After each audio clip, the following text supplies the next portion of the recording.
수행을 할수록 왜 모든 것이 부질없게 느껴질까요?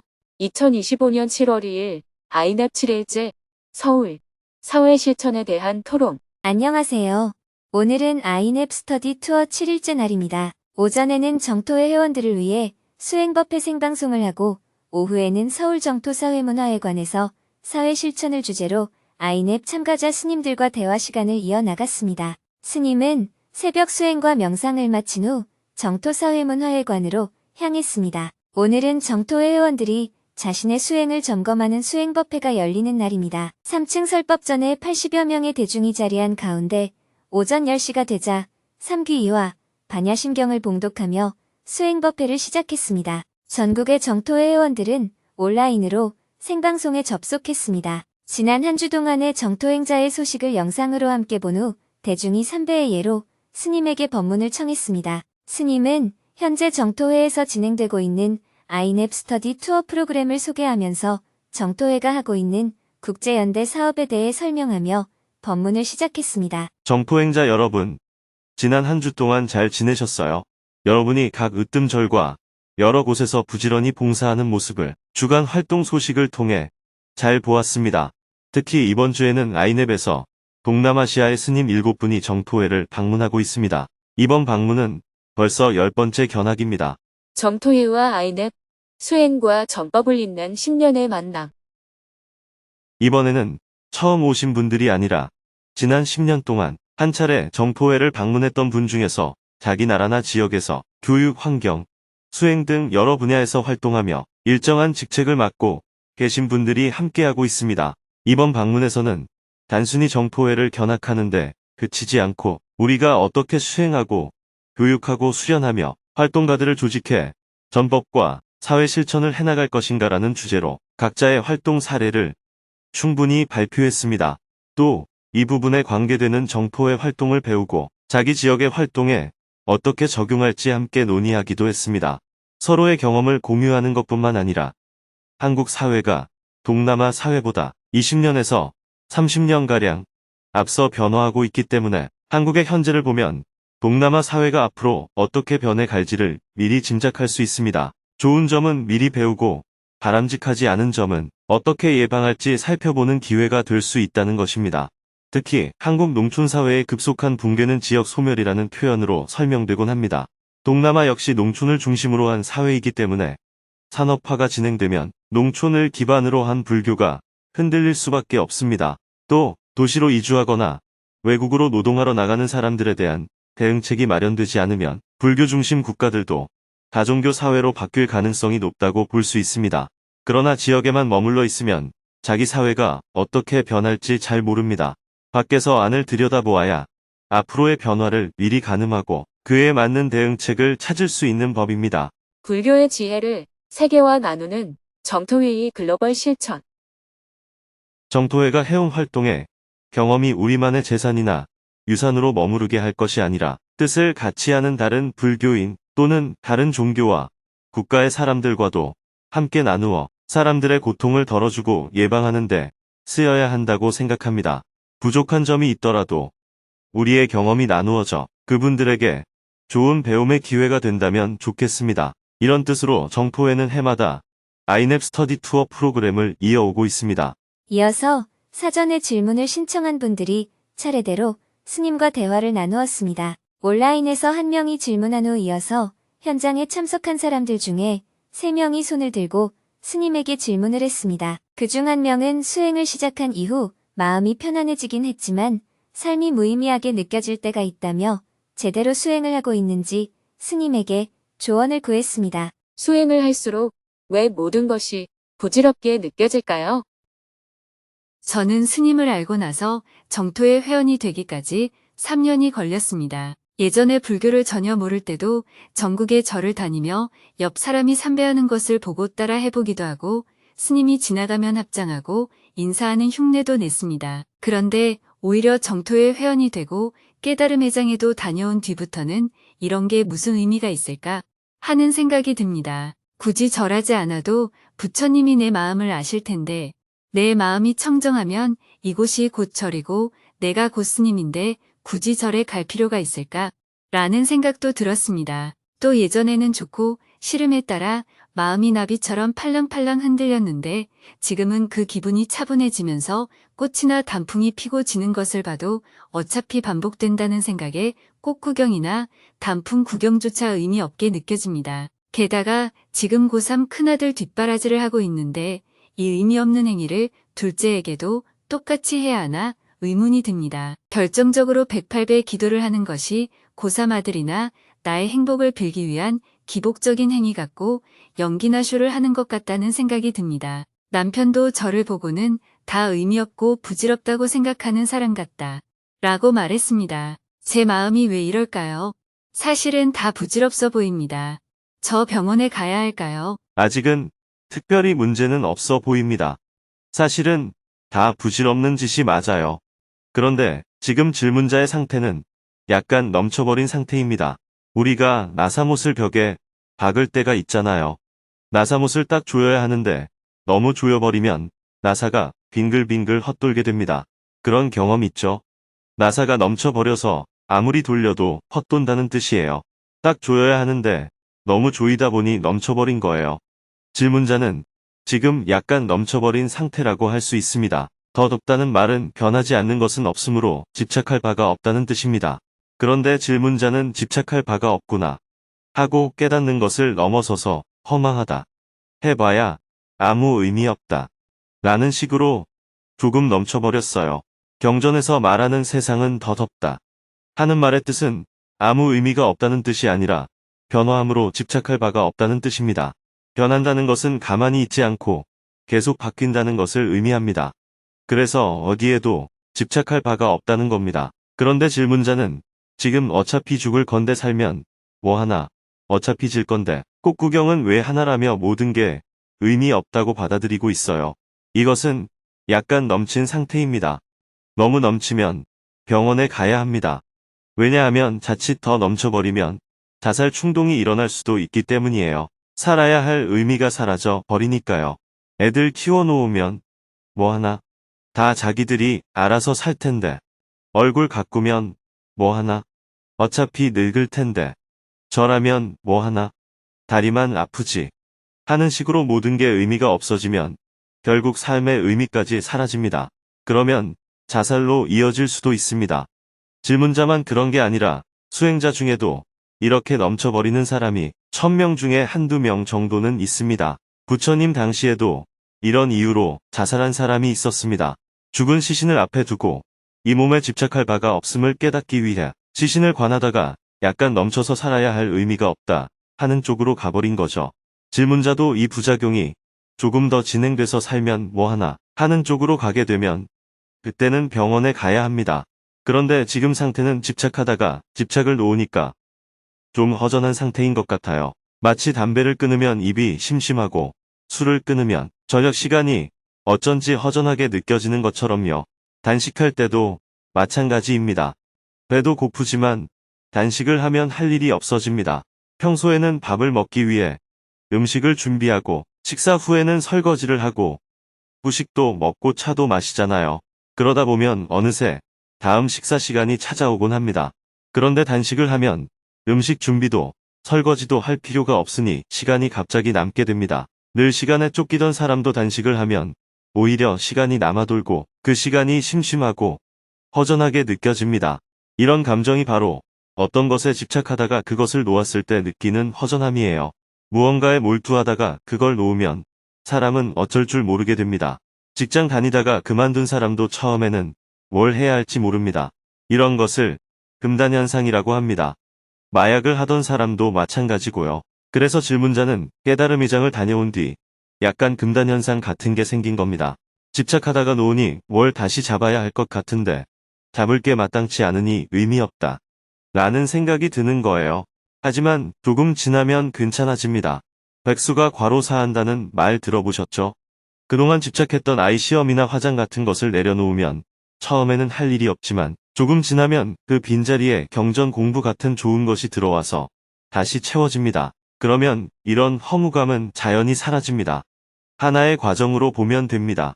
조금 더 지켜보고 허무한 감정이 너무 오래가서 만사가 다 귀찮아진다면 그때 다시 질문하거나 자발적으로 병원에 가면 됩니다. 질문자의 얘기를 들어보니 지금은 꽉 잡고 있던 것을 놓으면서 오는 허전함 때문에 약간 방황하고 있는 것 같습니다. 아직 병원에 갈 정도는 아니니 조금 더 지켜보면 좋겠습니다. 제가 너무 빨리 수행 과정을 습득하고 있어서 그런 건 아닐까요? 그건 아닙니다. 집착을 너무 강하게 하고 있다가 놓으니까 오는 현상이에요. 집착이 약했다면 놓는다고 해서 이런 문제가 생기지 않습니다. 무언가를 꽉 잡고 있다가 탁 놔버리니까 마음 안에 큰 빈 공간이 생긴 거죠.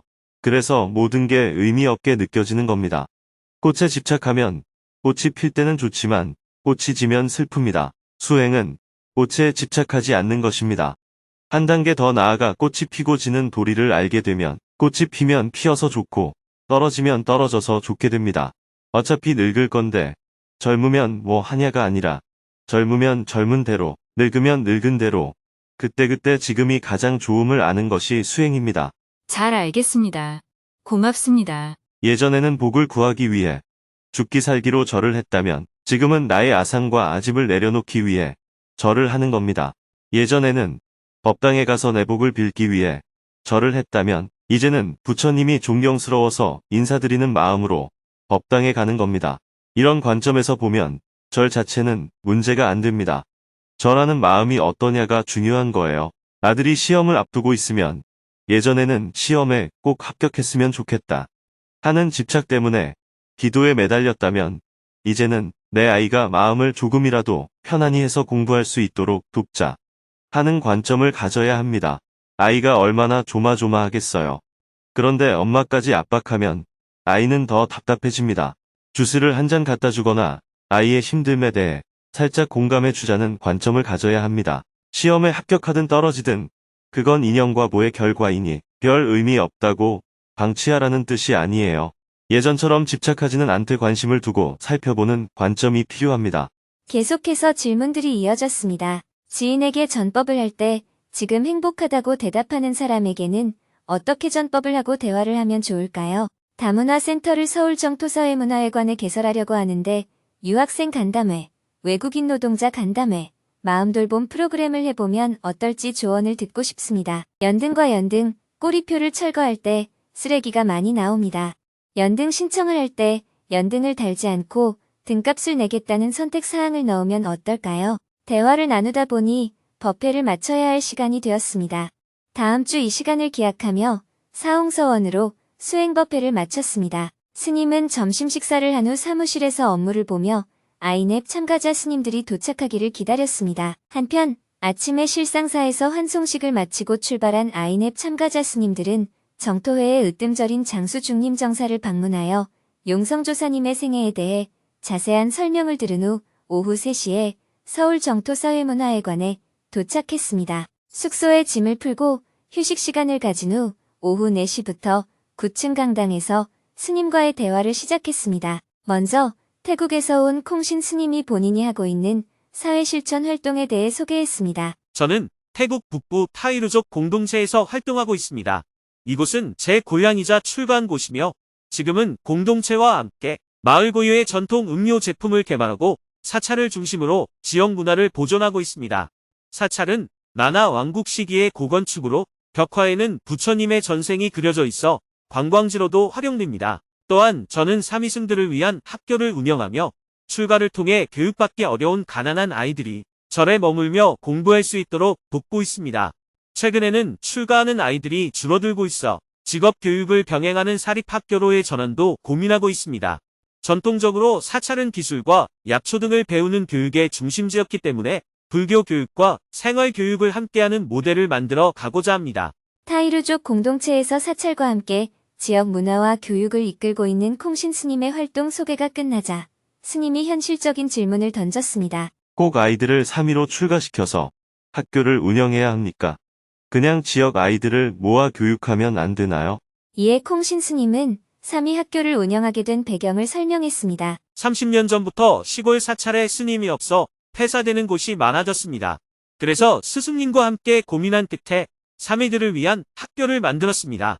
아이들은 절에서 지내며 교육을 받고 지역의 사찰들에서 수행자로 살아갈 수 있도록 돕고 있습니다. 다시 스님이 질문했습니다. 3위로 출가해도 결국 비구계를 받는 아이들은 10% 정도밖에 안 된다면 굳이 출가시켜 교육할 필요가 있을까요? 오히려 일반 학생으로 받아서 직업 교육을 병행하는 게 더 효과적이지 않을까요?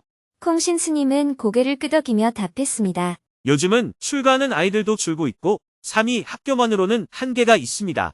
3위들이 직업 학교에 가면 자유로운 분위기 속에서 환속하기도 쉽습니다. 그래서 저희도 이제는 일반 학생도 받아들이는 사립형 직업교육학교로 전환할 필요가 있다고 느끼고 있습니다. 스님도 공감했습니다. 3위복을 입고 기술 교육을 받는 모습은 외부에서 볼 때 어색할 수 있습니다. 차라리 사립학교로 전환해 3위든 일반인이든 다니며 생활 기술을 배우는 모델이 더 적절해 보입니다. 이에 콩신 스님은 저희도 그렇게 준비를 해보겠습니다.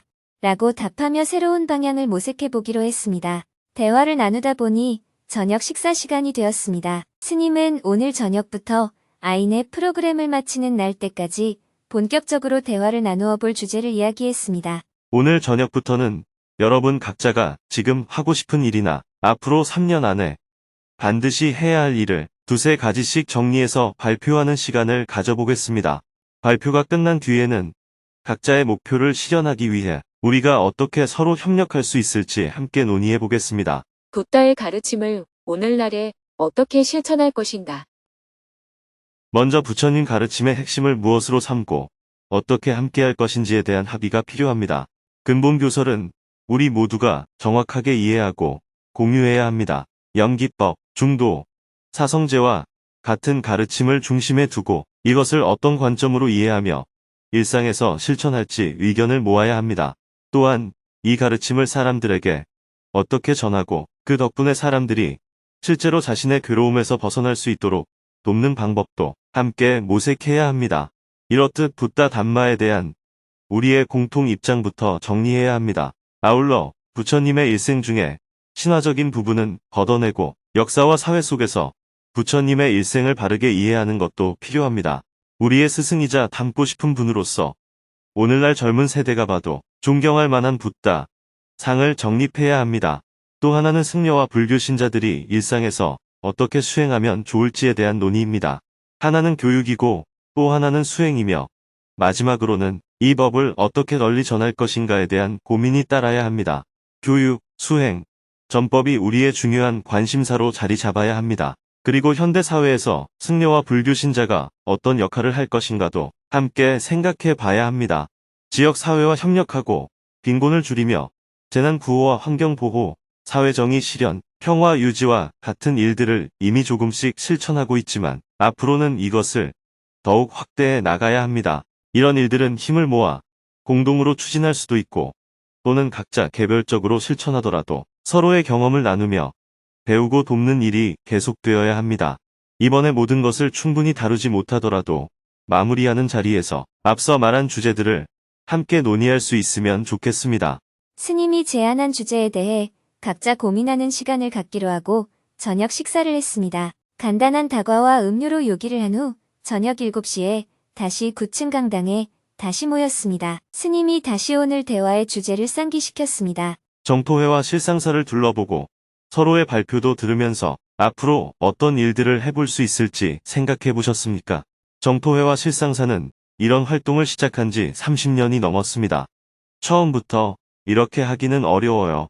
그러니 여기서 아이디어를 얻으셔서 나름대로 꾸준히 해나가면 되겠습니다. 오늘 콩신 스님의 예에서 보셨듯이 각자 앞으로 3년간 할 일을 한 명씩 발표하는 시간을 갖도록 하겠으니 미리 준비해 주시길 바랍니다.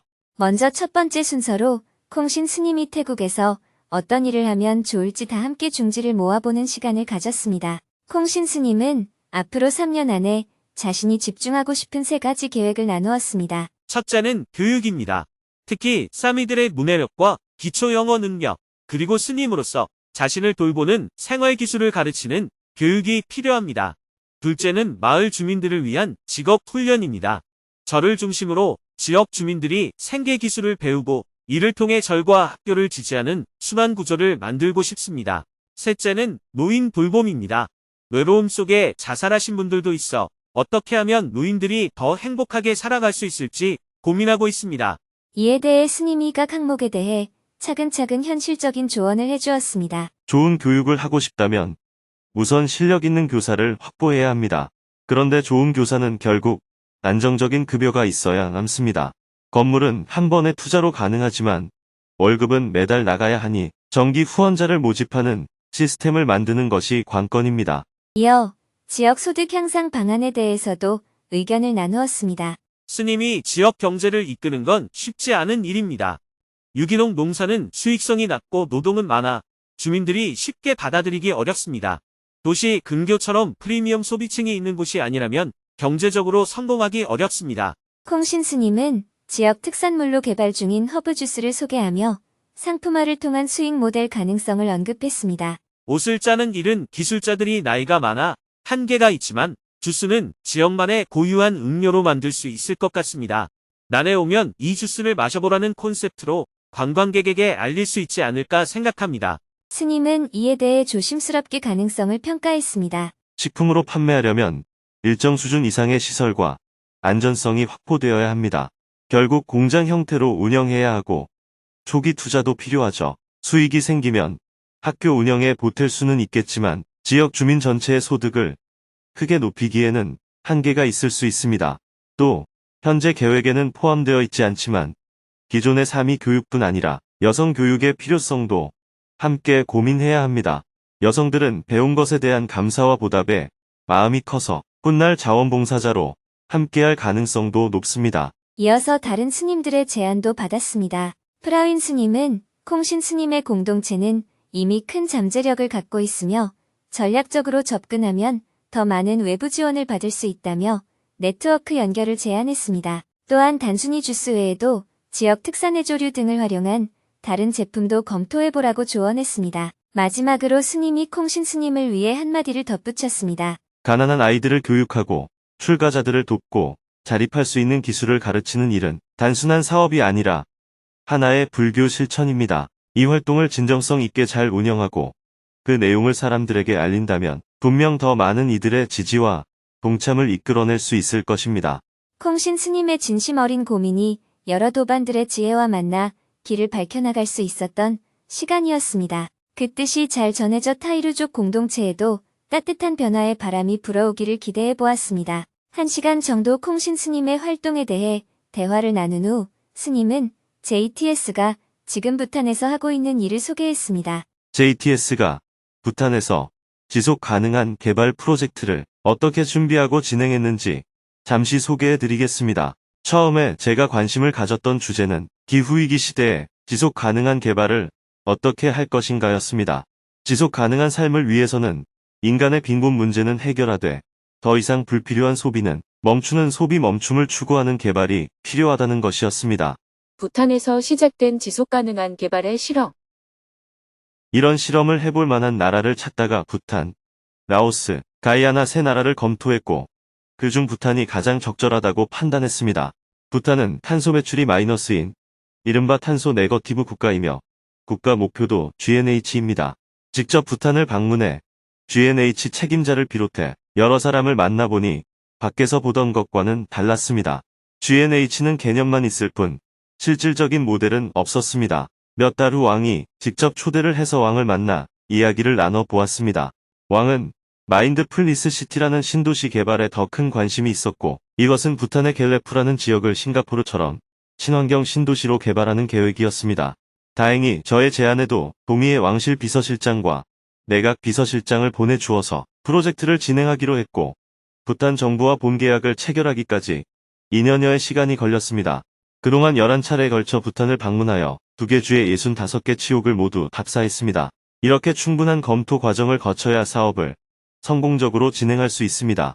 처음 계획했던 내용도 진행 과정에서 조금씩 변경되었습니다. 예를 들어 주민들의 소득 증대 사업과 생활 개선 사업을 함께 해보려 했지만 소득 증대 사업은 쉽지 않아 보여 먼저 생활 개선 사업부터 진행하기로 했습니다.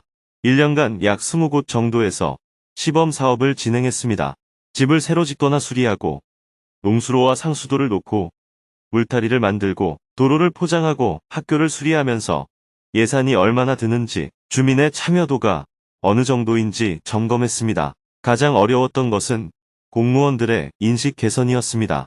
이 일을 한다고 월급을 더 받는 것도 아니고 정부 사업도 아닌데 정부가 관장해야 하니 다소 부담스러워했습니다.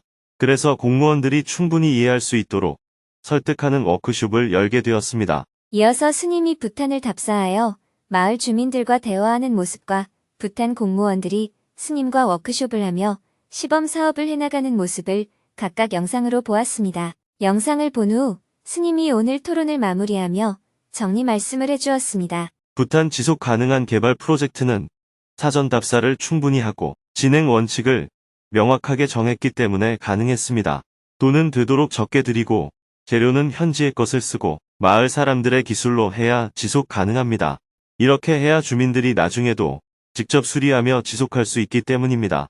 혜택도 마을 사람들에게 전부 돌아가고요. 또한 일은 되도록 함께하고 환경을 파괴하지 않으며 일의 과정이 조금 힘들더라도 그 안에서 기쁨이 생기도록 해야 합니다. 처음 방문했을 때는 다들 소를 사달라, 스마트 TV를 사달라 하며 무엇이든 달라고만 했습니다. 하지만 여러 차례 방문하면서 주민들에게 자기의 일이라면 어떻게 하겠는지 물어보며 관점을 바꿀 수 있도록 하는 많은 대화를 나누었습니다. 그런 방식으로 몇 차례 먼저 주민들과 충분히 이야기한 뒤 이제 공무원들과 본격적으로 이야기하게 된 것입니다. 대화를 끝내고 아이넵 참가자 스님들은 마음 나누기 시간을 가졌습니다. 스님은 곧바로 10층 접견실로 이동하여 체스넛 패밀리 재단과 온라인으로 회의를 했습니다. 아내인 테레사님은 전직 소아과 간호사였고 항상 어린이의 삶을 개선하는 것에 관심이 많았다고 합니다. 남편인 벤님은 애틀랜타에 본사를 둔 글로벌 소프트웨어 회사의 CEO입니다. 두 분은 매년 전 세계의 가난한 어린이들을 돕고 있는데요. 최근 JTS 아메리카를 통해 많은 후원을 해주고 있습니다. 오늘 회의는 부탄에서 JTS가 진행 중인 지속가능한 개발 프로젝트의 경과와 비전에 대해 설명하고 향후 협력 방향을 논의하기 위해 마련되었습니다. 스님은 먼저 지난 몇 년간 체스넛 재단의 지원으로 이루어진 활동들을 언급하며 깊은 감사의 뜻을 전했습니다. 필리핀 민다나오는 저희들의 힘으로는 1년에 학교를 2~3개 지었는데 지금 여러분들의 지원으로 1년에 학교를 10개씩 짓고 있습니다. 시리아 지진 피해 지역에 4,000명이 다니는 학생 규모의 큰 학교를 여러분들의 지원으로 잘 지었습니다. 이렇게 규모가 큰 지원을 할 수 있었던 것은 체스넛 재단의 후원 덕분입니다. 이 자리를 빌려서 진심으로 감사드립니다. 이어서 부탄 프로젝트의 배경과 방향에 대해 상세히 설명했습니다. 부탄 사업은 기존의 빈곤층 지원에서 더 나아가 기후위기 시대에 맞춘 지속 가능한 개발이라는 비전을 실험적으로 구현하는 프로젝트입니다. 지금까지는 어려운 사람만 찾아서 도왔다면 이번에는 어떤 한 지역을 정해 주민들의 삶을 개선하고 전통 문화를 보존하고 환경을 보존하는 관점을 가지고 있습니다. 부탄의 20개 주 중 가장 가난하고 오지인 2곳을 시범 지역으로 선정해 주택 개선, 상수도 설치, 길 포장, 노인 의료 지원, 학교 환경 개선 등 다방면의 사업이 추진되고 있습니다. 지난 겨울에는 한 달 이상 시간을 내서 대상 지역의 모든 마을을 다 방문했습니다. 앞으로 많은 자원봉사자들과 함께 이 사업을 추진해 나갈 계획입니다. 스님은 체스넛 패밀리 재단 측의 질문에 2시간 동안 자세히 답변했습니다. 스님의 설명을 듣고 나서 재단의 실무자인 리처드 님이 소감을 이야기했습니다. I've been closely following the early phase of the Bhutan Sustainable Development Project. The spiritual and philosophical foundations of this work align closely with the way our foundation thinks. We are honored to finally meet you, Sunim. 저는 부탄의 지속가능한 개발 프로젝트 초기 단계부터 관심 있게 지켜봐 왔습니다. 이 프로젝트가 가진 정신적 철학적 기반은 저희 재단이 지향하는 방향과 매우 잘 맞아떨어집니다. 스님을 직접 만나 뵙게 되어 큰 영광입니다. 밤 11시가 다 되어서 회의를 마쳤습니다. 내일은 아이넵 스터디 투어 8일째 날입니다. 오전에는 대한불교 조계종 총무원을 방문하여 총무원장 진우 스님을 예방하고 조계종의 미래 비전에 대해 설명을 듣고 오후에는 경복궁과 인사동 투어와 자유시간을 갖고 저녁에는 다시 스님과의 대화 시간을 이어갈 예정입니다.